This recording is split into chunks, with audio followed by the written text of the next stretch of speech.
Just a little bit flooded in there today.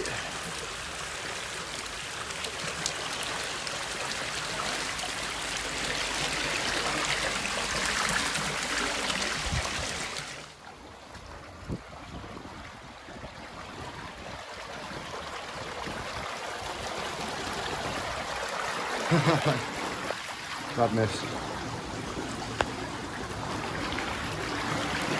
We're going to wait and see if this will drain a little bit. Don't open the door, we might be emptying it, so hopefully we'll get a bit more shallow. Oh, we've got to the other end of Haddon Tunnel. Look at this. Gordon Bennett. Not being funny. That is a river out there. I've seen lots of videos of this tunnel, never in conditions like this. It's unbelievable. I really wish I filmed the whole thing now, but I'm going to get the best bits for you.